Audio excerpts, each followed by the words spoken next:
we are here. Let's see if you can hear me. Give me a thumbs up if you can hear me. Hit like, love, haha, wow, you know the deal. And yes, if you can click share, please share this right now. We're going live. We've got some interesting questions this week, actually. Seems that things have taken a rather more personal note about the kind of things that maybe I'm more interested in.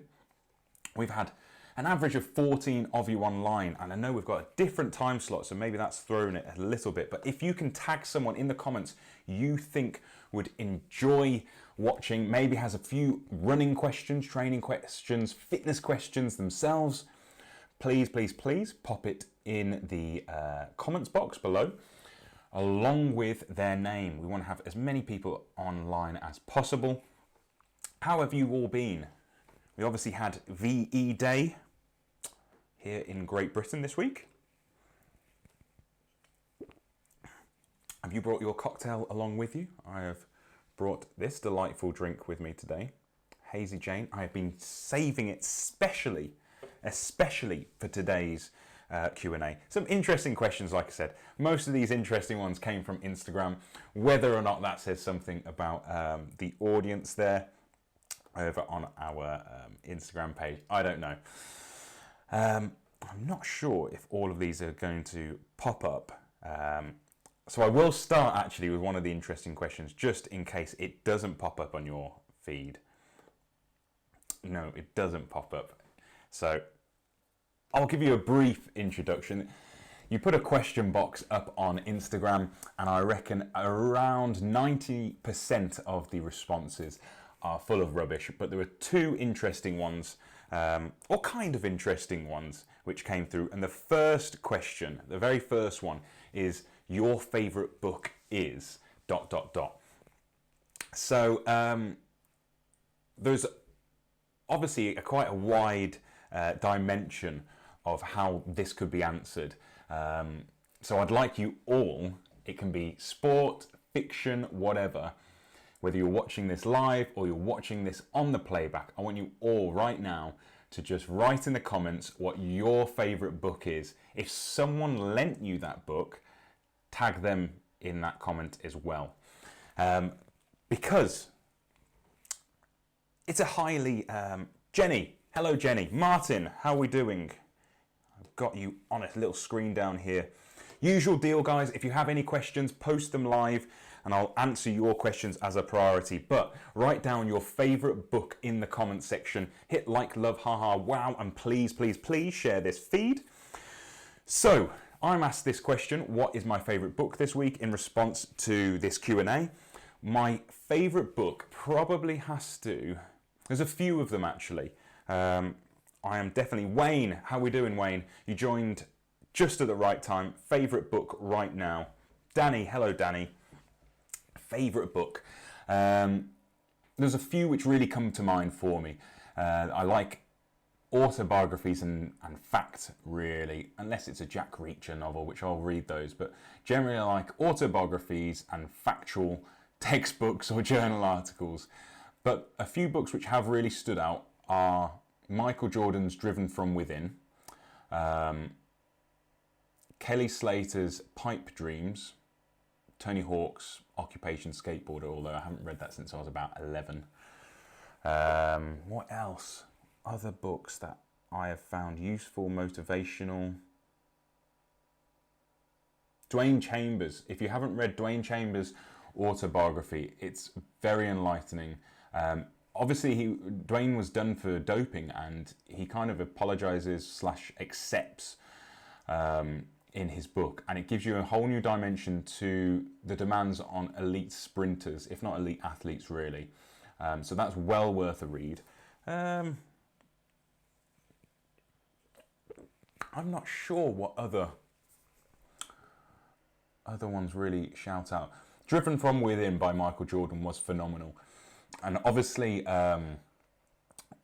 Michael Jordan's The Last Chance documentary is on Netflix right now. If you haven't seen it, you must go and see it. I spoke about it on the podcast preview, the Performance Physique podcast, so you can get that on Apple Podcasts, Spotify, whatever, on our season 2 preview. Just how it's so effective. I've been using it with some of our athletes and clients to go and watch it actually at the moment, because it's very inspiring. 5 years ago, a new biography was written of Michael Jordan, and obviously it's very popular right now. In the space of the last 24 hours, it has gone from being an expensive $16.99 to now being £65 to get yourself a copy of a paperback. Nothing special, literally just a copy of a paperback version. Rachel, hello Rachel. Martin says, I'm not a reader, but I'll always remember Wuthering Heights from school days. Nice. Rachel, fiction, Letters from Home and biography. Just finished Ant Middleton's First Man In, a very good read. Very interesting about Ant Middleton, because he's done some interesting stuff in terms of kind of almost psychological performance. I know his agent, weirdly enough, I went to college with his agent, or it was his agent, I don't know if he still is. But I can imagine his book, Rach, is quite inspiring. Right, so that was the first question that I received in the run-up to this week. Hopefully the feed is a little bit smoother today. I spent ages working on it, and it turns out that it completely depends on loads of variables, minute by minute. But we are getting there. So the next question, I'm afraid the banner thing doesn't come up here. But the next question I had is, when should you or shouldn't you run? A bit of context behind this question. If this kind of rings bells for you, if you're thinking, if you see this question, if you hear that question, when should and shouldn't I run, and you think, I've been in that position, I know what you're talking about, press the like button right now, please do. Because I know I'm in that position at least once a week, really, where I want to have the conversation with myself of whether I should or shouldn't run. I hope you're all taking it very seriously as well. This is Cocktails with Arj. So the context behind this is that you will very often have that feeling. Oh, Facebook's just done that thing again where it says that we're no longer live. I'm pretty sure we're still live. I will give it 30 seconds just to catch up. Yes, Danny Malone, cooking a roast and drinking Dead Pony Club. I am with you on that. I think that probably means we are still live. So, the when should or shouldn't I run basically comes around from, I'm feeling sore, I'm feeling tired, should I not run, or should I push on? Is it worth me getting this session in? Or I'm not feeling motivated, I don't feel like it's appropriate for me to run today, should I just take the day off? If any of you are understanding that feeling or want to add something, please do drop it in the comments. It's quite a quiet one today. There's only four or five of you online today, as opposed to the 14, 15, whatever. So if you write any questions in there, I will promise I answer every single one of them. And obviously, if you all know me as well, so if you have any other questions, do so. So the kind of important thing behind the question of when should or shouldn't I run is assessing the level of fatigue and the level of injury. And also, what's the goal? What's the actual goal of the session / the training period you're in? 9 times out of 10, it's pretty much I just don't fancy it today, but there's no injury. I might feel a bit sluggish, aka tired, not I'm really fatigued. If it's that case, you should run really if you've got yourself a performance goal in mind. You know, if you're there and you think, I really, really want to go and achieve something from my whole training month, not day, not that session, not that week, but my training month, the bigger picture, you need to go out and do that run. You might need a little bit of convincing, you might need help, you might need a friend to say something, a coach to say something. But in that situation, you really should go. So, for example, yesterday, we've been decorating for 10 hours, and it's not been an easy decoration. This is a renovating kind of 10 hours. And I was very, very sore. And in the context for this question, it's like, when I have a bit of back pain, when shouldn't I run because I'll aggravate the back pain, or will it actually help? Now, I thought about not running. I even mentioned it to Kate, and then evaluated the amount of time I had, looked at the session and thought, right, there are short bursts of speed that I need to try and achieve. Whether or not I'll achieve those, I'm probably a little bit too tired and too stiff to. However, they're very, very short durations, 200 meters worth. Therefore, I think I can probably try and push for those 200 meters, and the rest of the time was running easy. Okay, so that's like a warm-up pace, really. If you work with us regularly, Claire, how are you doing? If you work with us regularly, you understand that easy pace is a little bit more than warm-up. But basically, I evaluated everything and thought, if I go out, I'll be taking more of a step forwards than if I didn't go out and run. First of all.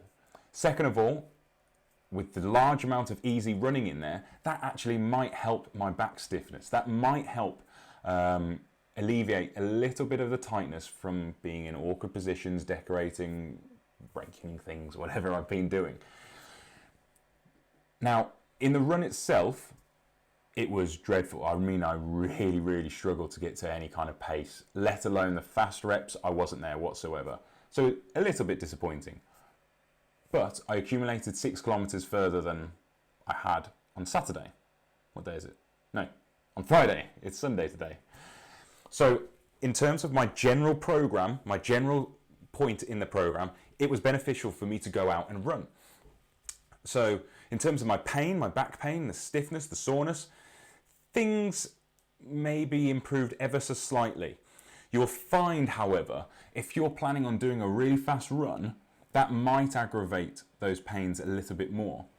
The odd thing about this is that it depends on the pain/injury, because running faster improves your biomechanics, so your running style improves, and therefore it can actually reduce the pain, reduce the injury. So it's really, really, really individualized. But on general, just by warming up, an easy pace will reduce muscle soreness, reduce pain. On top of that, Emma, hello Emma. On top of that, basically, if you are feeling fatigued, and when I mean fatigued, I mean, look, you know what? I'm starting to feel a little bit run down. My resting heart rate is significantly elevated. So if you have a smartwatch, you can see what your resting heart rate normally is and what it is currently. Or if you're one of these people who, there are people who take their heart rate quite regularly. You take your heart rate and it's quite elevated just at rest, or it's not recovering quite quickly, then it's probably worthwhile you dropping that session or only doing an easy run, without a doubt. Otherwise, it's not true fatigue. You're just feeling a little bit tired and sluggish. Hydration status might be one of them. Your foods that you've consumed, was it a particularly high-fat foods day, which means you've struggled really to process all of those foods over the weekend, very rich foods, that kind of thing? Or have you consumed loads of salt? That obviously affects your hydration status. So there's a few factors within this. An interesting one is that in sport, if you have a high-level team sport, so for example, Tottenham Hotspur, they were actually looking for a sports scientist. When I finished my sports science degree, Tottenham Hotspur, Premier League side, one of the wealthiest sides in the world, in the grand scheme of things, puts out a role for a sports scientist, and they basically said, we won't pay you for this role, we'll treat you as an intern, and you have to be available 24 hours a day, 6 days a week, plus a match day. Pretty sure that means 7 days a week then. All of that aside, and one of the roles for the sports scientists was that the players would wear a heart rate monitor, and you had to watch their heart rates remotely, because they would get sent in to a piece of software which would then come up on your screen, and you could monitor basically their fatigue and their recovery. And it was expected that you would be there on hand if they wanted to phone you and say, "Oh, hey Arj, my heart rate's just gone up by 3 beats per minute. What's happened?" And then I would say, "Oh, it's because you sat up and you looked at your heart rate. So your heart rate's elevated as a result of you looking at your heart rate." Ah, okay, cool. Obviously, I chose not to take that position or apply. Probably wouldn't have gotten it because they wanted someone who probably had 10 years worth of experience plus a PhD, and yet wasn't prepared to pay them. But that's football. But yeah, and if that player woke up 10 beats above their normal resting heart rate, so if their resting heart rate is normally 60 and they woke up at 70 beats per minute, they go through a list of questions regarding food, hydration, training, how they've been feeling, whether they've been feeling under the weather, and they would make a decision on whether that player could do the hard training session or if they would train with the rehab players, so the players coming back from injury. So if your heart rate is quite significantly affected, that's a sign that fatigue is setting in. You're not just tired. Always differentiate between those 2 points. I hope that's clear. If that has been clear, press like, love, haha, wow, all of those kind of things. And please, please, please do tag someone in if you think this is quite useful. There's been quite a few messages coming here, so or two messages. Danny, link to that. If your session isn't going to plan, is it better to increase the rest to keep the rep pace high, or keep the rests on plan and decrease the rep speed? And Martin says, many times I'm not feeling like going out and putting an effort in, but when I force myself, I produce... Martin. So Danny, I'll come to your question in a split second. Martin, you've actually reminded me of what to say. Thank you very, very much. So, yes, this happens, and someone who's very experienced trainer, when I very, very first started, reminded me, said, the best sessions you have are generally the ones when you don't feel like training or you don't feel quite right, and you go out and put the training session in. It's almost like expectation is lower than what you feel you can produce. It doesn't happen every single time, but those are the ones that count, and I still stand by that. So the fact that you've just said that, Martin, is correct. If anyone can walk away with that message of, I'm doing more than if I wasn't doing anything at all, at least that's beneficial. Take that away, do the training session, unless you feel like there's a chance of injury or something, nasty basically happening as a result. So Danny says, link to that, if your session isn't going to plan, is it better to increase the rest to keep the rep pace high, or keep rests on plan and decrease the rep speed? So, very, very, very technical question, and there are kind of multiple answers, multiple strategies. Obviously, you work with us, Danny, so I will have a preferred approach for you. If I were you, with our current focus being on increasing that middle distance speed as such, keep the rep pace high, and then just extend the rest period if you need to. Don't necessarily do it for all of them. Do it on the reps where you feel it needs to happen. Don't increase your rep pace so beyond the rep pace that we've set. So if we're setting,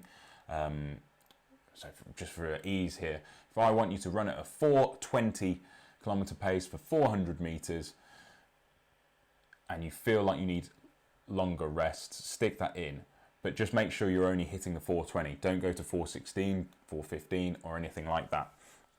At the same time, if it's general conditioning, if it's fitness, then think of effort being your trigger.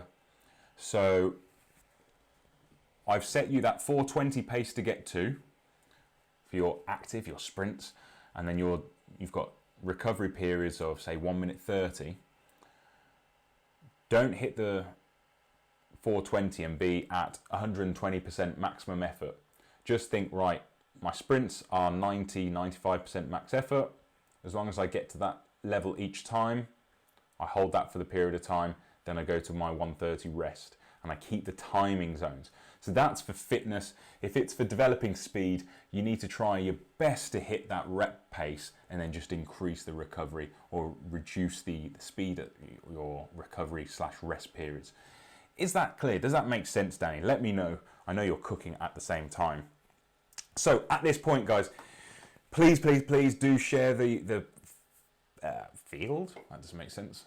The stream, if you haven't already. Next question. I'm going to bring up the next question because it's not coming up on your question boxes up here. I've seen you get your runners to do resistance training. Surely that's wrong. How dare you doubt me? No, in all seriousness, there's a lot of people, or probably most people at the moment, don't think that... oh, all the comments have just disappeared. That's odd. I wonder where the comments have gone. I'll try and get those back.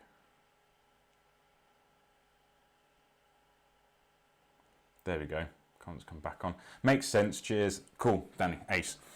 Right, so a lot of people think this, that runners shouldn't do resistance training. Basically, saying runners shouldn't do resistance training is effectively saying you shouldn't be as strong or as mobile or as ready to run as you possibly can be. Runners tend to fear that by doing resistance training, strength training, power training even, will make them very big, make them slow to move, make it very awkward. You're still using all of those muscles. It's very difficult to put on muscle mass. However, by doing resistance training, you're preparing your body to put power through your body, force through those muscles. So by doing that resistance training, you're preparing and developing those muscles to deal with that power. And over a long period of time, it just goes up and up and up, and your body can handle more resistance, more power, more demand. And at the same time, if you're performing your exercises correctly, the right kind of repetitions and resistance weight or intensity, you're allowing the leg, for example, to move through the correct range of motion. It doesn't mean you ignore upper body strength either, because the upper body is involved heavily within rotation and keeping your torso nice and tall. So think about core strength. I hate using that word. It got completely ruined in the early 2000s. But to be honest, at the same time as Pilates came a big thing. But basically, and it's not, Pilates isn't a bad thing at all, by the way. It's just they came hand in hand when they started advertising Pilates courses and basically said, improve your core strength. And there was like, oh, what's the core? Basically, your abdominal strength and your lower back strength. That's all it is. Basically, being able to keep your torso here rather than moving too much. Sometimes you need a little bit of rotation, and that's good. Allows you to direct the power correctly through your body and ideally, basically, through your legs and out the back as you run. So core strength is vital.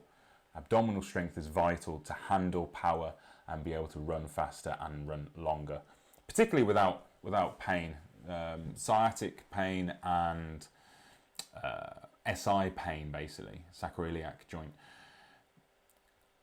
often comes as a result of having reduced abdominal strength, rigid back, too much of the tension is coming through your lumbar back as opposed to your thoracic spine. So lumbar being in the middle, the thoracic being slightly at the higher point of your back. So relying too much on the wrong part of your back to carry that load, and having really weak glutes. Basically, sitting like this, I don't think I'm tensing my bum unless something bad's about to happen, but sitting like this doesn't really make me work my glutes. If I'm sitting like this for 8 hours a day, that's a long time of my waking hours not to be doing anything. When I'm lying in bed, another 8 hours or whatever it is, that's an extra long time for me not doing anything. So a bit of glute strengthening really works a treat. Everyone should be doing this every single week. It might seem very boring for my athletes or clients. Hopefully it's not. But glute activations before every training session, brilliant. It'll increase your speed and your endurance. Kind of a guarantee Andy, how are we doing? Andy, if Xana's near you, hello Xana as well. I think that answers the question really about resistance training. But yes, basically everyone should be doing. I had a friend who was training at the same time as Paula Radcliffe, so women's record holder for the marathon, 10,000 meters upwards basically, and he saw her doing the snatch. So it's a movement where you lift a very heavy bar, throw it above your head, and doing like, normally you do it with sub 6 reps, much lower really. And everyone's like, surely you shouldn't be doing that move. You're a marathon runner, you're an endurance runner, why are you even in the gym? You should be just out on the tarmac running. Their foot, endurance runner, a marathon runner, a foot hits the floor, say 100 times a minute. 100 times a minute for 2 hours and 15 if you're Paula, or 2 hours 12. I might have just done a massive dishonor. But basically, that's a lot of contacts with the floor, an awful lot of contacts. Now think, the snatch movement is about developing power, explosive power off the floor. If you can develop that foot to be really, really explosive off the floor, then you're going to propel yourself further with every single repetition of your foot landing. And that's gonna get you a PB next time you go out and run. The theory is, or not the theory, my belief basically is, learn to run like a sprinter, but run it at your pace. So run like a sprinter in terms of biomechanics, form, and just develop your cardiovascular system and your lactate threshold system so you can maintain that form for longer. And that's it. That's how you become a really good runner. Loads of people contact me about these different types of running methods and stuff like, they named them after themselves, like what's the one I got? I had an email the other day from a lecturer, my old lecturer, asking me to look at the method, and I'm going to look at the method because it's quite interesting to see these people kind of develop these running methods. But there was someone prior to that lecturer, by the way, she was a fantastic lecturer. If it wasn't for her, I don't think I'd be doing what I do now. But prior to her, someone else had sent me a running method that they wanted me to look at. And it was just straightforward. It was just interval training. That is literally interval training. It's not, someone's just getting this branding basically through it. So, I can't even remember where that came from. Yeah, power through your foot. That's the main thing. That's weird. Right, next question. Oh, I've been going 30 minutes already. There's two questions left. So if you have a question, actually, guys, training, health, fitness, running, whatever it is, pop it in the comments right now. I hope you're having a cocktail whilst you watch this, or having your BrewDog beer. How can I use creatine in my training? No idea what type of training this is. So it does make it slightly more difficult. Creatine is a naturally found substance. It's not just a supplement, whereas we do supplement its use. Creatine is fantastic. It's an amazing supplement to basically kind of involve in your diet, particularly if you are a repeated sprint athlete, or a sprint power athlete, or a strength athlete, or if you are elderly. So you probably actually could start taking it for cognition at any point, but the older you are, the better you benefit from it. So creatine isn't just muscular, but it's also for mental cognition, functioning, memory. It has some great studies done on that side of things. Creatine, though, historically has always been used in kind of muscle building sports. You're not really going to benefit from it if you're an endurance athlete or a steady state athlete. Plus, you might find a small amount of weight gain from it. Therefore, that's going to make things a little bit more difficult for you. If you are training in the gym and you're looking to get a personal best being a heavier weight lifted or more repetitions, 100% you should include it in your training. If you're a sprint athlete, 100% you should be including it in your training. If you're a repeated sprints athlete, like a velocyclist, so velodrome cyclist, what's the one called? Pursuit cyclists, where you're going again and again and again. 100% should be in your diet. You can do a loading phase, so that's 20 grams a day. It's roughly, they basically used to say 4 times 5 gram servings per day, and then after that just 5 grams a day after the first week. Then they reduced it to 4 servings of 3 grams a day, and that basically does this massive loading thing, gets you working in your system very quickly, and then after that you just maintain it at 5 grams per day.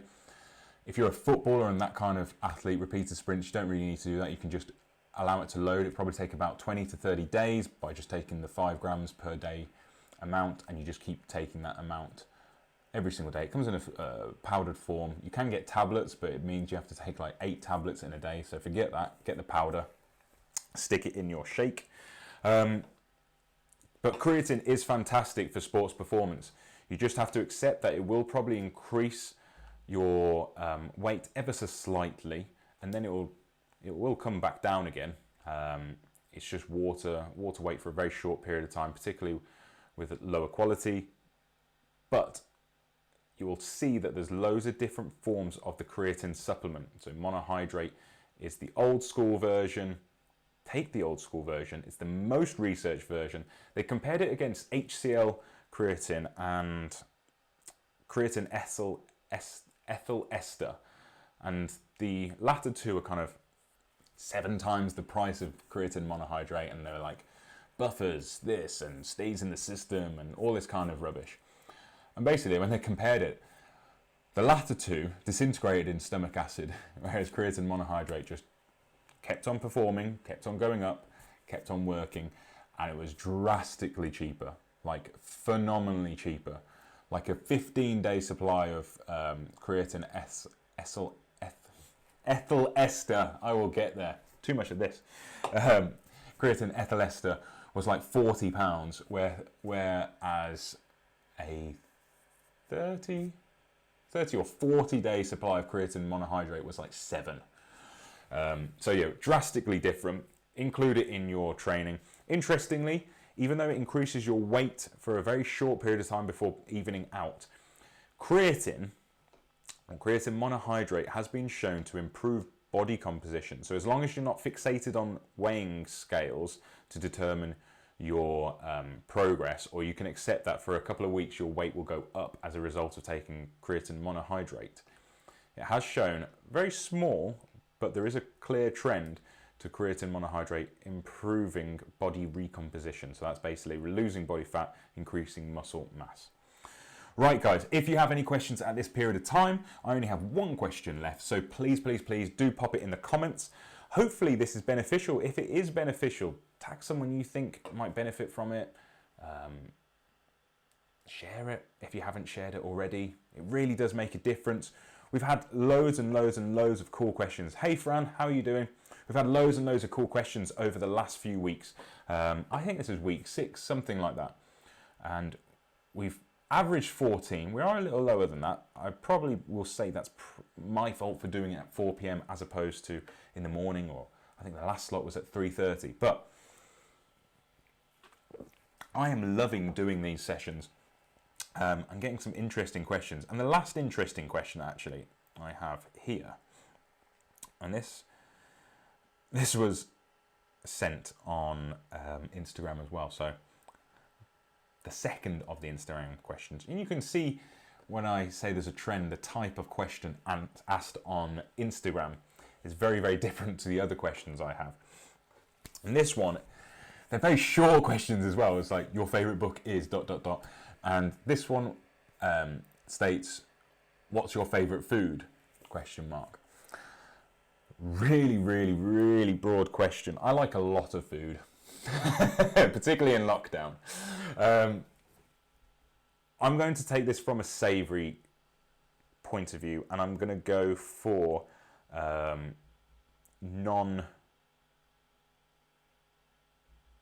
going to go for favourite meal as opposed to individual food type, because it's very difficult, and I have loads. But I'll probably go for like a good roast. You can't beat a good roast really, but Kate's paella. So she makes an amazing paella. like legitimately better than we've had in Barcelona and Spain and all that kind of stuff. So much so that when we go to those places, we deliberately don't, or I don't have the paella because it's just never as good as we have home. Other than that, what else do I really enjoy? Yeah, it's got to be like roast something or super slow cooked barbecue stuff. I did get a smoker, a big barbecue smoker a few years ago, and used to just sit by it cooking food over like 8 hours and really enjoyed that. I think that's half the process and half the food though that I really enjoy. But considering on my birthday, under lockdown, I had the choice of choosing any meal and I chose the paella, so I think that's probably got to be the favourite food. I'd be interested actually, guys, do any of you, seeing as most of you are runners, if you're not a runner, doesn't matter, whatever sport, what is your pre-run go-to meal, and then slash your reward meal. So you finish the Birmingham 10K or Birmingham Half Marathon, what do you want afterwards? Is it burger and chips? And in your preparation, what would you consume? And also, if you have any questions, pop them in your comments. I'm going to give you 60 seconds. There is a little delay between two of us. It's a little bit better, I think, the delay today. And I also think the feed is a lot better. Do let me know if you agree. I'd be very interested to know that. Yeah, it does look like it. I'm watching it down here, and it does look like there's a much better feed between the two of us. I'm going to see if we've got any questions on YouTube today as well, because we are broadcasting on YouTube as well. So hello YouTubers, thank you very much for watching. So pop your pre-run and post-run favourite food or favourite meal.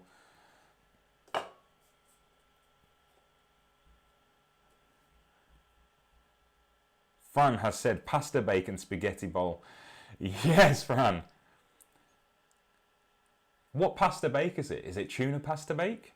We used to love tuna pasta bake. Can't go wrong with spaghetti bolognese.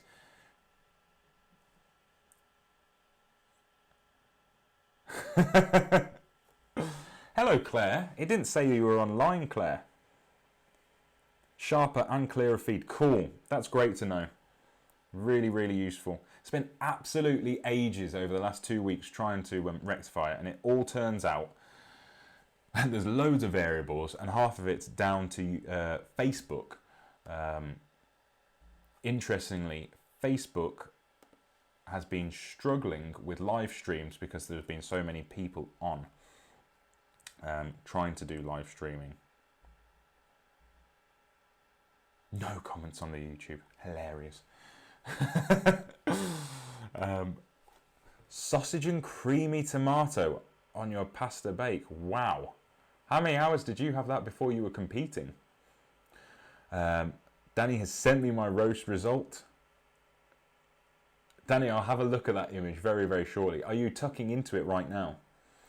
Martin, I probably have a Spice Club takeaway as my reward. Joe Fraser, yes. I seem to remember us talking about Spice Club actually. And then pre-10K porridge and jam on toast. Yep, very good. Reward food, Nando's for, yes, I agree. If Aidan is around, we have discussed many times his Nando's. Around 3 hours-ish pre-performance, cool. Otherwise, I can imagine that being quite heavy really to go in the water. Otherwise. Andy, pre-run, I don't eat much or porridge a few hours before. After a normal run, I like pasta. What about after a race? So, you know, we always tend to, Friday Night Track Club runners, we tend to go for, what's that place called? What's the place on Bennett's Hill that we always go to after the Birmingham Half or Birmingham 10K? Nando's is top after Friday Night Track Club. Yes, I agree, Andy. We need to do that very, very soon. Francis, just need carbs. All this talk of food has got us all interested now. I think we're all desperate for these foods that we haven't had for ages, isn't it? Tap Tandoor, yeah. Tap and Tandoor, absolutely fantastic. I'm certainly thinking once social distancing kind of is acceptable for us to go to restaurants and all that kind of stuff open, performance physique athletes, clients, Friday Night Track Club runners, our fitness class, literally all of us, I'm thinking of having some kind of safe, as long as it's safe to do so, party-ish kind of thing at the Tap. That would be cool. Cozy Club, thank you, Danny. I wanted to say Cozy Club, but then I was like, no, it can't be Cozy Club. Yeah, we normally have Cozy Club burger, don't we? So does that work? Yeah, Andy, after a race, beer and the burger at the place you're thinking, yeah. Claire, pre-1500 metres, Toby Carvery lunch, then couscous salad just before. Wow. Nice. Never had anyone eat couscous before. Very impressive. Interestingly, there are some good strategies to eating pre-race and pre-tournament and drinking. That's the glucose drinks, that's like an isotonic drink as opposed to this kind of drink.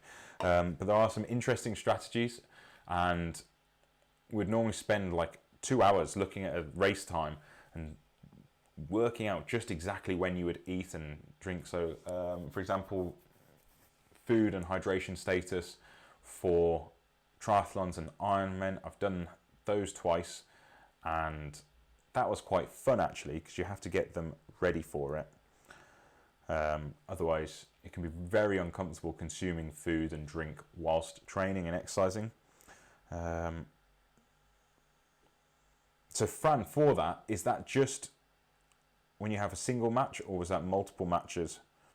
3 hours beforehand for food makes sense, and then you would normally have, this is beneficial for you all, if you're doing anything 60 minutes or more, that kind of includes, basically, if you say 50 minutes upwards, glucose ingestion, so like an isotonic drink, in the 2 hours pre-race, and then again 30 minutes pre-race, 500 ml, but it has to be sipped really slowly. You don't necessarily have to go exactly 500 ml. If you feel heavy, then don't consume it. It's really, really, really individualized, and you have to practice this. Do not do this before your next race. Practice this, but that can maximize your performance, interestingly. And then if you're doing a triathlon, for example, as long as the distance is there in the triathlon, it's not just a really super short one. Depending on how long it takes you to do each part, normally when you jump on the bike, if it's around the 45 minutes worth of exercise points you've already got to. So at about 45 minutes, so you've started the swim, you've finished the swim, you've jumped on the bike, 45 minutes into it, you would then go and take on some glucose. The amount of glucose is actually quite high.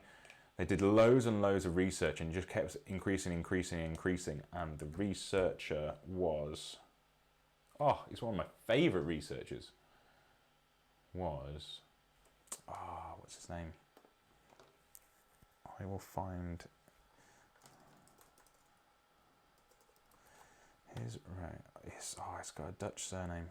This is gonna destroy me. Hydration drink. Where is he? I'll have used him in one of my lectures.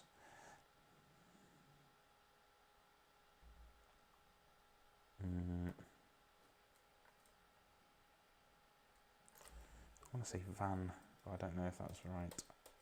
It's really weird that this has fallen out of my head. Basically, they reevaluated how much you could hydrate with a glucose solution again and again. At first, it was 60 grams per kilo, and then it was 90 grams per hour, then it was 90 grams. And then basically between 90 grams and 110 grams was ideal, but they found that as you went above 90 grams, gastrointestinal discomfort massively flared for some individuals. Some people could take on 120 grams of glucose fructose solution, which is basically a blended solution 2-to-1, and perform really quite well off it. Others couldn't go anywhere near the 90, but the ideal amount that most people benefited from and the gastrointestinal discomfort was low was at 90 grams an hour. Here we go. Loads of questions coming in, so let's keep this going. Zana asks, what's best to have in terms of macros before a run to maximize performance? So definitely carbohydrates as the source, the main source, Zana. The carbohydrates need to be at the very, very minimum 60 hours before you run though, otherwise it will be a bit too heavy really. 90 minutes is probably better. If it's less than say a 45-50 minute run, you don't need it. Just utilize what you've had previously, is in the preceding hours, unless you're running in the morning. If you're running in the morning, that means you haven't consumed food for 8 hours likely. Therefore, so have some toast or porridge like Martin did above. Fran, either when we were away, it would depend on the hotel timetable and game schedule. We would just eat what we could get. Yeah, really difficult.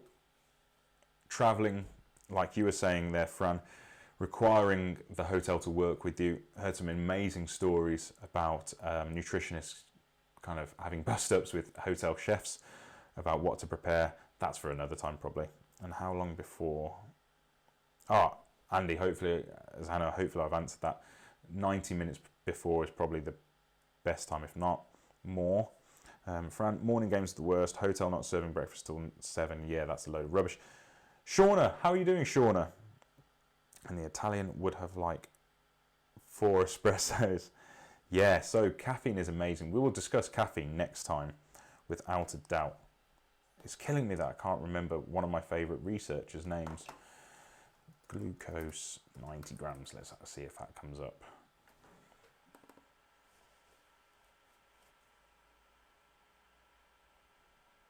Must say something here for me.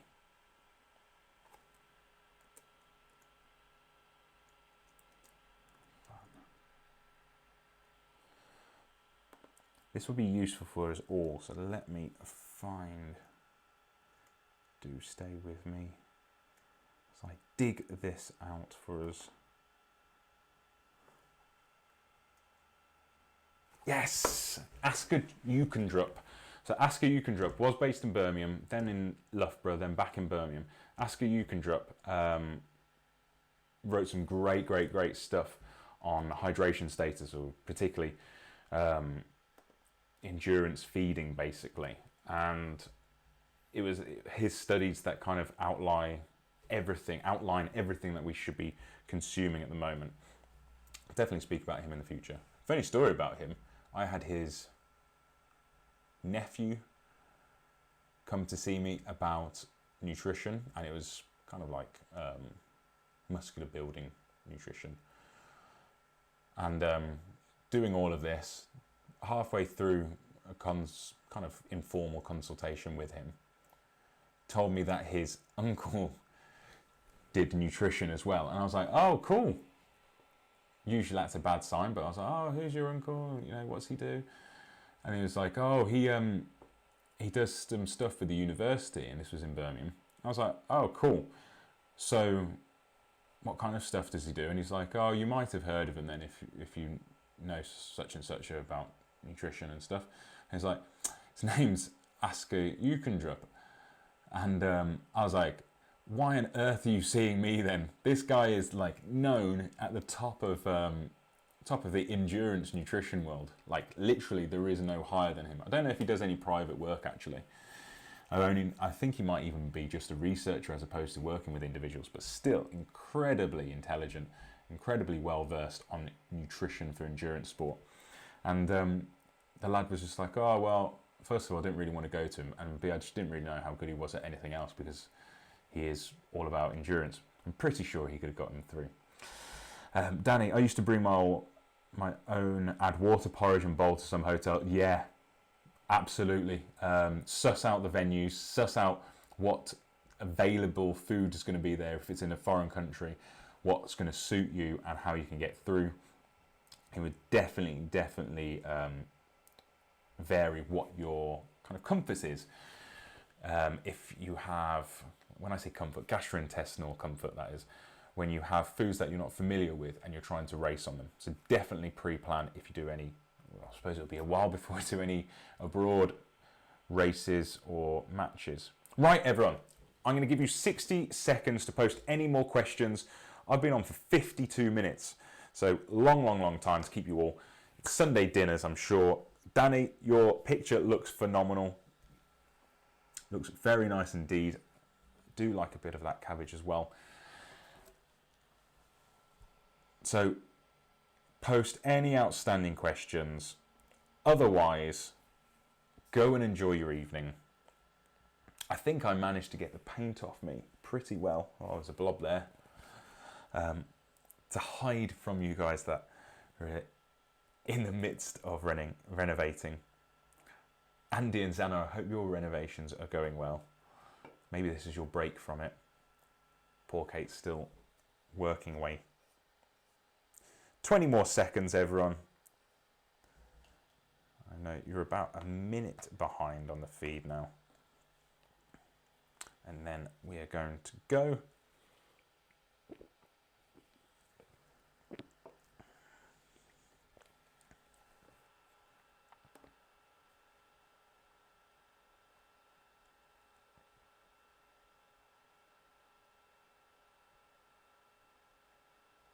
Right. Again, I really do appreciate all of you for sharing this and for clicking like and tagging people, all of that. I really do appreciate it. We've managed to communicate with quite a lot of individuals who I don't know, who I've never met before.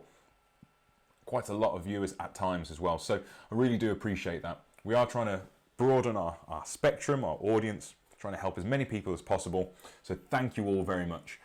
Those of you who are clients and members of Performance Physique, thank you very much as well. I do appreciate it. Thank you for joining. It looks like we don't have any more questions. So then you press like in a... no, actually, we'll leave it there.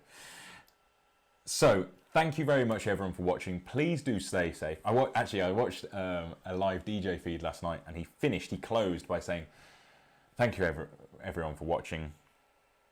Stay safe. Wash your hands. And share this post. I really liked it, so I'm going to leave on that as well.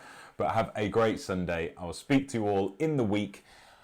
Back on next Sunday for more questions, maybe for some more funny and interesting questions as well from Instagram. Press like, love, haha, wow. I'm off. See you later, guys. Thank you very much.